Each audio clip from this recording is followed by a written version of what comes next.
oh, and the knife is this close, this close. You go, oh, Doug. You know, okay, this is 2. Knife is out here. Doug. That's all I had to say was Doug, but.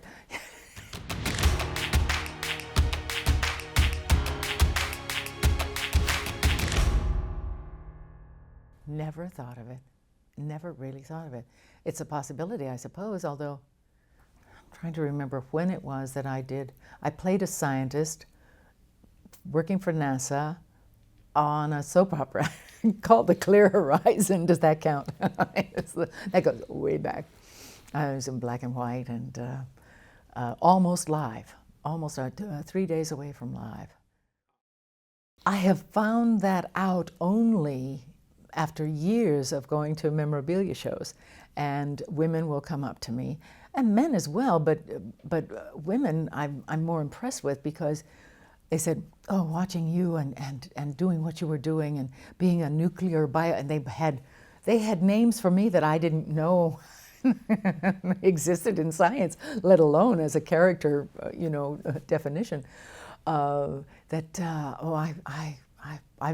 now working for JPL, I'm working for da-da-da, all because of you. And I said, did my lack of makeup make any difference to you? Because that was one of the arguments I had with, and really the only argument I had with Irwin Allen, was that one day during, I think it was probably the pilot film, he came to me and said, too much makeup, too much makeup. I said, but any research that I did, I saw women with makeup, sometimes even more. I mean, like blue eyeshadow. He said, please, no, I don't want. I said, oh, and he said, get me Marianne Mobley. And I said, oh, I have her number. And I got him. And thank heavens that I thought that fast, because he howled and loved it, and we were good friends thereafter. But well, he was hands-on, but from a distance for the most part. But the pilot film, he was there all the time, and he generated energy on the set in a rather unusual way. I've never seen anyone else do it like this. But he would sit on top of a very tall ladder, and okay, no, let's do this, so sound, all right, let's action. And he would take a hammer and a steel, probably tin, pail, and go on the inside. And he said, keep it up, I want that kind of energy, come on, okay, action. And you're like this, because it was so loud. And it generated heat in your body, and it made a difference in the way you looked, the way you performed, and you had to be pretty solid in your lines, but no, it was an interesting aspect of him. He was a dear man. He was really sweet, and was very interested in everyone on the set, and he took a great care with especially Whit Bissell and John Zaremba. I think he admired their talents a great deal. And of course, that was the only time that I saw him. I wasn't working with Bob Colbert or Jimmy Darren, because they were out in the tunnel and into space and back and forth and in the time and future and the past. But when I was working, I was almost always working with Whit and John. And I saw his care there, which I admire that. I thought that was, really a good personality aspect of Irwin Allen that not many people, I don't think, knew. Well, they took 2 sound stages at 20th Century Fox, and it was massive. It was massive. And then when I saw it on air, all the artwork that was done after we were gone, gone, it was amazing. I mean, they were unsung heroes as far as I was concerned. They really made that show, the artistry and the technique, because it was before digital, I'm sure. You know, I mean, you couldn't just punch a button and have a whole set built right in front of you. They had to either build it or they had to draw it in on plates and things like that. Oh my goodness. Don't know how they did it, but they were magicians. Not that the plots became similar, but I know that for some reason, and several people made jokes about, well, that he had run out of monsters from Voyage to the Bottom of the Sea or Lost in Space, and so he was going to use them up by going into the future as opposed to the past. I doubt that. I have the feeling that probably maybe the network came to him and said, you know, it's got to be, let's goose it up. Let's do something a little bit different. Because past was always in the past. The fellows would go back in time and help someone, you know, or discover something important that needed to be taken care of in the past. That's the only reason, because I really don't think that he would have just arbitrarily say, oh, well, let's just go to the future. You know, I can't see him. He had too much integrity for that. I think it was maybe pressure from the network. That's the only thing that yes, they tried to keep to a really very strict schedule. And it was rather easy for us. We were, of course, it wasn't easy acting. We had to act to nothing. And sometimes what we were acting to, seeing it on the screen, the big screen, and seeing what happened to our scientists out there in the past and what was happening and how dangerous and all that, it hadn't even been filmed yet. We were the first ones up in this particular episode, maybe. And so I said, well, I'm supposed to be seeing Doug, who was Bob Colbert. I said, well, I sort of have a love interest, kind of. I mean, I'm more his age, and so that's how I built my backstory, was that I was madly in love with him, but I could never show it because, you know. And I said, well, but I should be overly concerned. I mean, there's a knife at his, but it says in the script, throat. Now, is it like right there? Or is it, and then the director, Sophie Martin, he was so dear, he said, Lee, I don't know. We haven't filmed it yet. And I said, well, what should I do? I mean, and I said, wait a minute, can we just film 3 different versions? He said, yeah, let's do that. Let's do that. And so then he said, hold up your finger. So I this is take 1. This is, okay. And then, oh, and the knife is this close. He goes, oh, Doug. You know, okay, this is 2. Knife is out here. Doug. That's all I had to say was Doug, but and then the guy was coming at him, Doug. That's why and we acted to little gobos with little faces on them, you know, so to be in the right position, to be looking at something or to, I don't know how we did it, and did it with a straight face. But that was, Whit and John taught me so much about decorum on a set, and that you knew your lines, you know, all of that. But they also, just in pulling it together, because some of it was so hysterical. Some of it was just, I mean, some silly kind of stuff. But, you know, and they were able to just, okay, nothing's going to bother me. All right, let's act. And that was wonderful. It's come in handy, that being able to take just, okay, let's pull it back in. All right, there.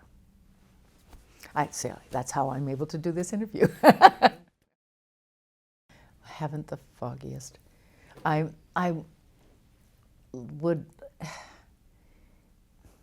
venture a guess that some other producer had another series in waiting line.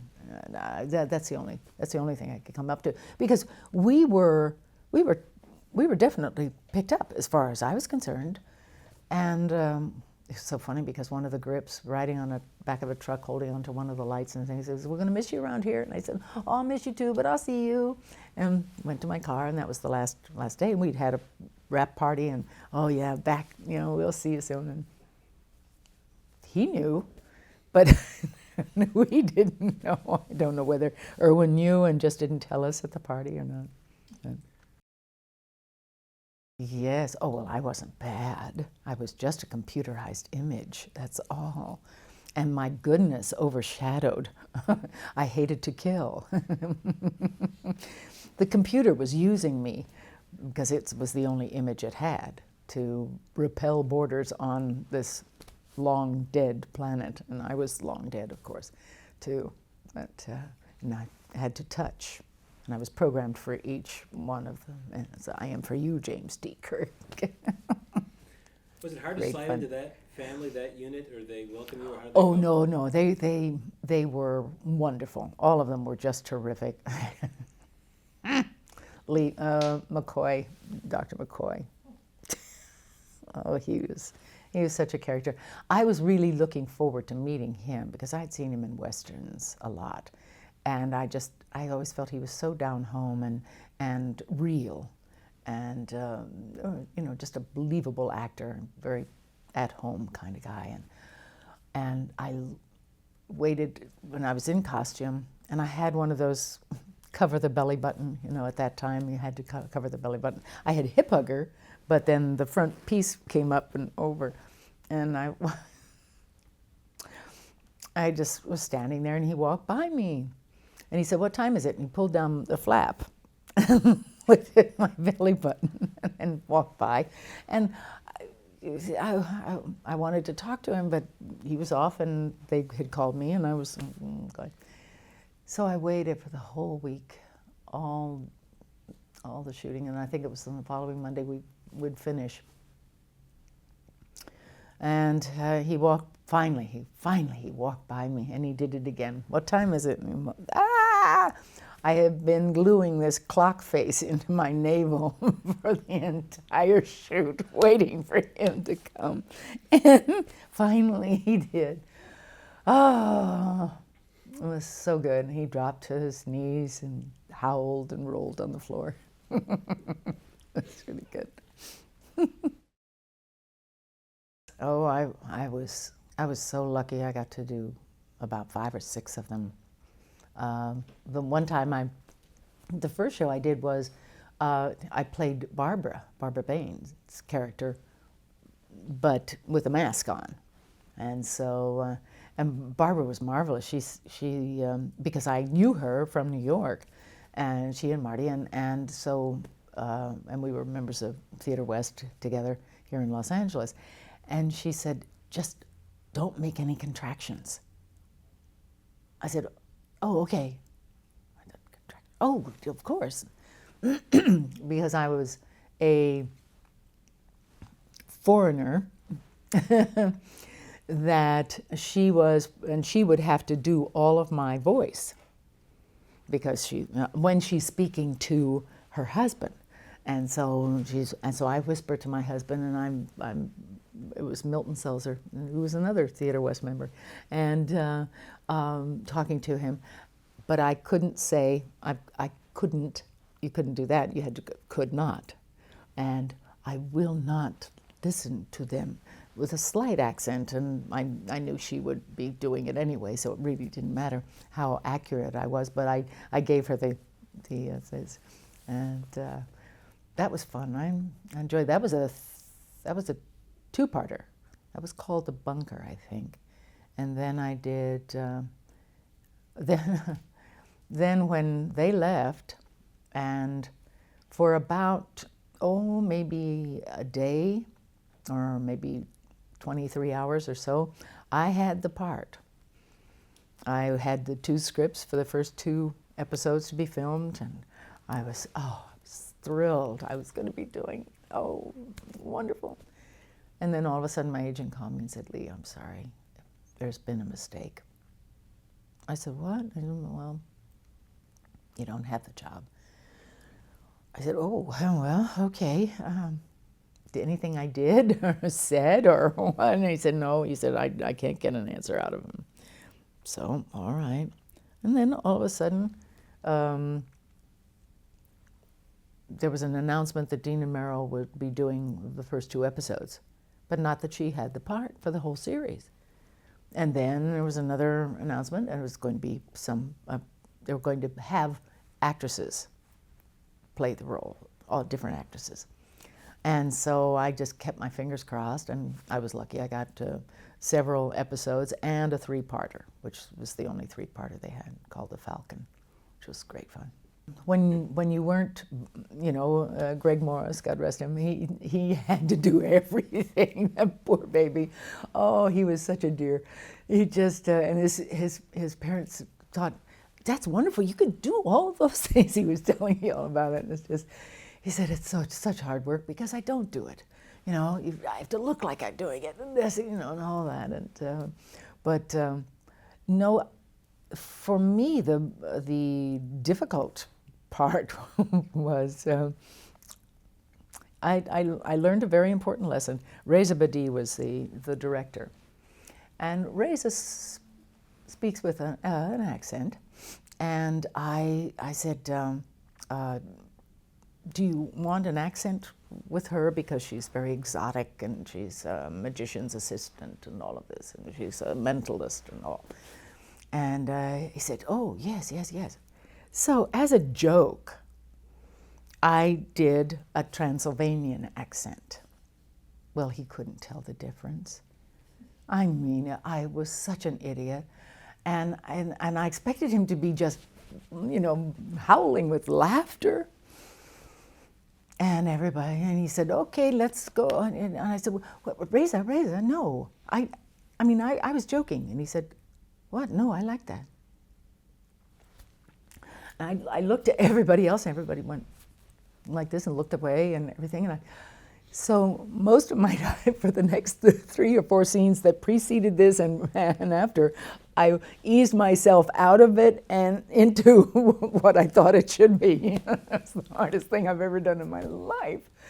Oh, for a joke. And I just, I learned my lesson.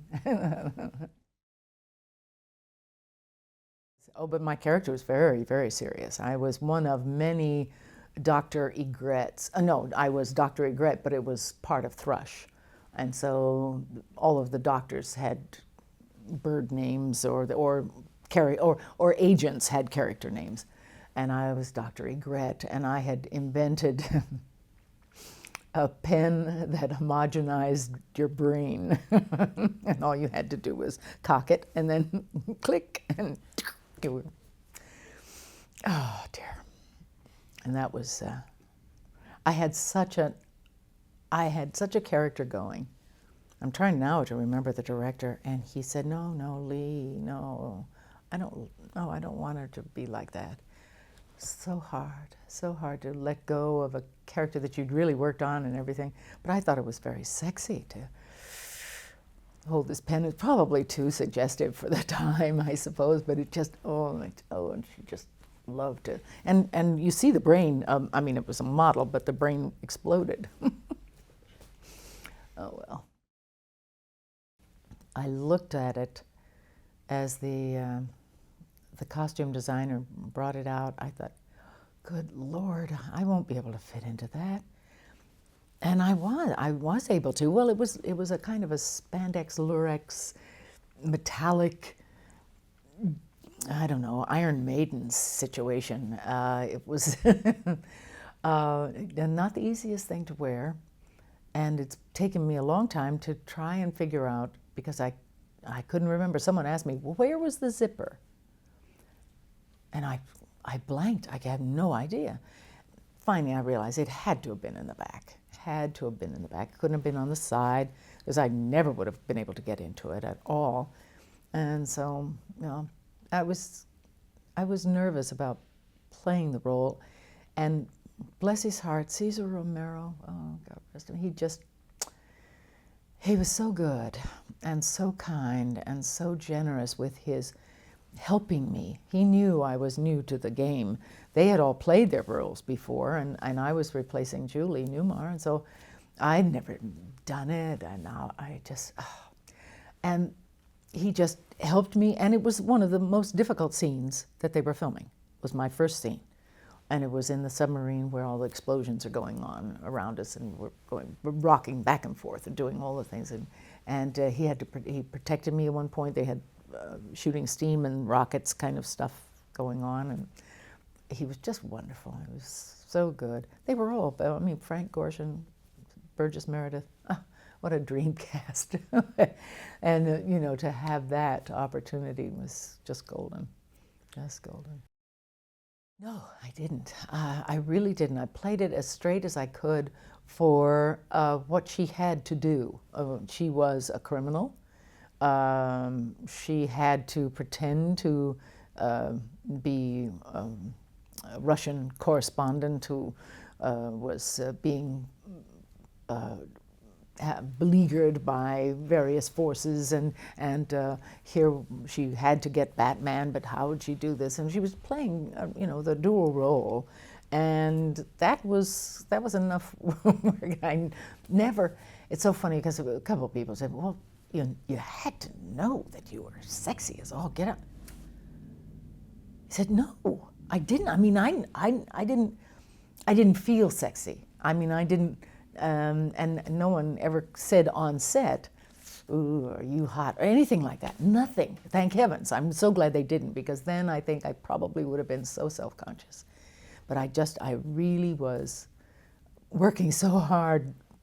The actress in me overpowered anything else that might have gone on. But luckily, no one triggered that. No one said, you know, you got to be sexy, or the director never mentioned, you know, I want you sexy here.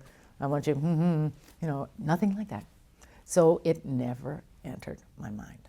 I know it sounds naive, but, well, I was pretty naive. I've been naive most of my life, so it's like, oh. Comedy is not easy, and farce is, just add 10 times the stress, the timing, knowing that this has to go, and if it doesn't, it just falls. It just goes flat. It's all in timing, truly, timing, and meticulous attitude changes. And they were all so good at it. Frank and Burgess and Caesar were just wonderful. They were able to turn on a dime. They just, and one example, I don't know if when you saw the movie last. Last night. Oh, did you? Sorry. Okay, that's great. No, because remember when Frank Gorshin gets up from the table, takes off his jacket? He wasn't supposed to. But he wanted to show the shirt, he wanted to show the suspenders, something. There was something that he wanted to show. I'd forgotten now. I haven't seen it in quite a while. And he asked the director, and the director said, no, please, we've got to get this. We were under a time, we were a movie being made on a television show schedule. Not easy. Time is money all the way around. And Frank's was sitting at the table, and he got up. He was supposed to get up, walk around, and then come back and sit down or something. Well, he and right away, like this, all not missing a beat, timing, everything perfect, and sat down. And Les Martin said, the director said, "Oh, all right, baby, you got it, okay." And that was it. But those kind of things, sometimes spur of the moment things, were even better. Burgess had one when he's scooping up the blue dust that were the henchmen, the blue henchmen that we had shrunk, taken all their what was it called? I don't know, but anyway, the life juice, let's say, out of them, and then just little piles of blue powder. And so we had to scoop them up and put them into these vials. And at one point he said, "Oh, careful, every one of them has a mother." And I held on to it as long as I could. And then they said, "Cut." I said, did I wait long enough? That's all I could think of. Oh no, hold it, hold it, hold it. But it's in there, but you don't see past that. It's just cut. It's right there, and no, don't see me falling forward. The series was different somehow than the movie. They had to tell the story quicker, snappier, zingier, pow, pow, pow, pow, all in half-hour segments, I guess. Wasn't it half hour one night and half hour the next night? And I did one of those, actually. I didn't get to play Catwoman because I was already signed for Time Tunnel when the next series came up, so Eartha, but nobody could top Eartha Kitt. Oh, she's great. But anyway, it was, see, I don't know why people called it camp, although my version of camp is not the same as everybody else's. My version is silly, silly, silly, silly. That's campy. And I don't see the show as silly. That's, I don't know if that explains it or not, but that's the only thing that I can remember. Oh, it was so embarrassing. I had on a tight skirt, I remember that, and I did the scene, and someone came up, because Jack Webb was directing, someone came up to him, whispered in his ear, and he said, "She did what?" Oh. He came over to me and he said, "Were you rubbing your rear end?" I said, "No, I don't think so." He said, well, we can't risk it. Let's take it again." Then all I could think of was my did I? And I think I did probably one of the worst acting jobs I've ever done. Just thinking, while I'm saying the dialogue, I mean, it was a very small role. I think I only had one day on it. And he was interrogating me, and I was standing there in an apartment scene or something. And so, and I never saw it. So, and I never saw the film clip, of course, if they cut it. So, and then, so I don't know. Maybe someday I'll get a chance. It's wonderful. It's wonderful. You come in, and most of them, actually all of them, I can't remember not feeling comfortable on a set ever. They welcome you. Glad to have you. How nice, come on in, and this is so and so, and this is so and so, and you just, they make it easy, and it also geared me for when I did a series, trying to make everyone feel comfortable, and of course no one had to worry about with Buddy Ebsen. I mean, Buddy was just the dream of all times, and so, but that I never had that the problem of feeling like I'm an outsider. And everybody was, job, time is money. We got to get this done today, and all of that. So you just work hard and try and do your best. Well, before that were the Westerns, weren't they? It just goes through cycles, I think. I'm noticing more mental type shows going on right now, and that seems to be the new cycle. The 11th Hour, and then the Mental, and all of them, the Mentalist. Yeah. So CSI, all of those. Yeah. I just think that they see success, and they, if they can, copy it without impunity. Well, then they'll do it. One that a friend of mine just sent me a DVD of Longstreet. And I have no memory of doing that show at all. I thought, I wonder why. It was nice of him to send it, but why did he send this to me, Longstreet? I put it on. My goodness, I played 2 roles.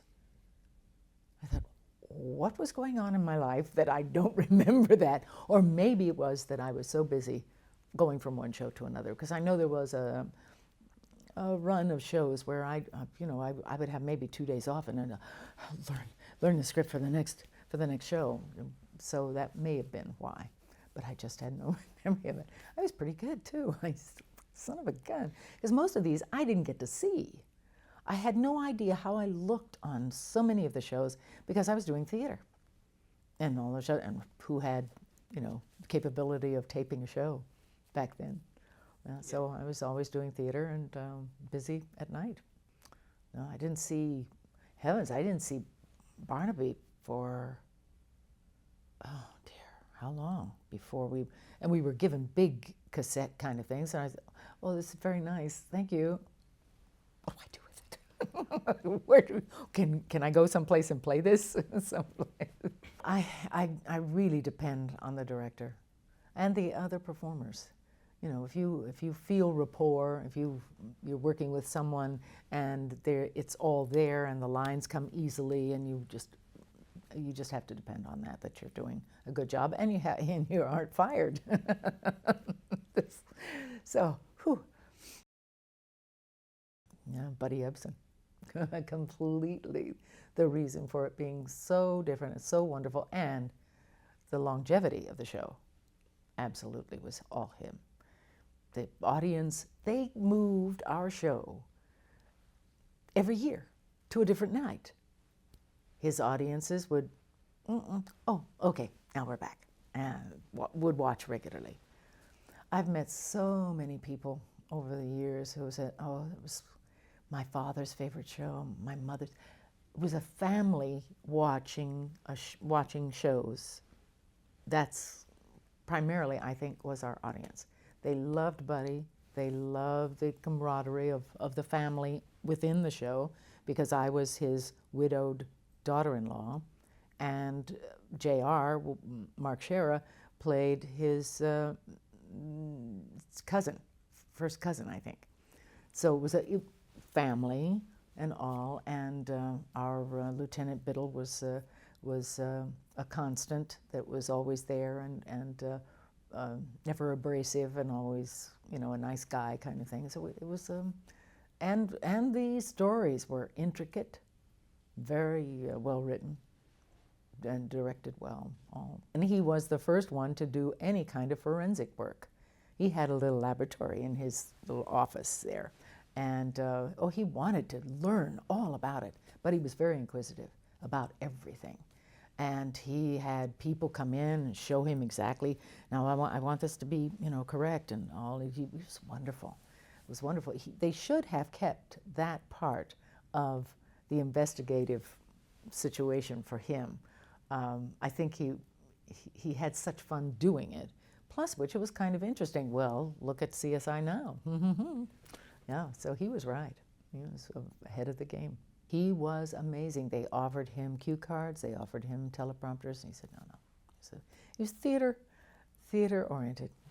That was his base. And you learned your lines. You worked hard, you arrived on set knowing them, and you worked as long as anybody wanted you to work. And he never pulled the star card once. He was wonderful.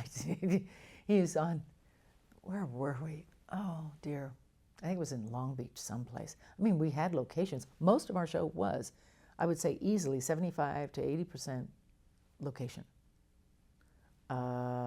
We had a set at Goldwyn Studios that was the office primarily, utilitarian, jail cell, hospital room, all those kind of sets. And that was all. The rest was all actual locations. And but in Long Beach, and he had to, I don't know what he was doing on top of a garbage heap, but there he was, and it started to rain. And they had tried to get the shot for almost an hour and a half.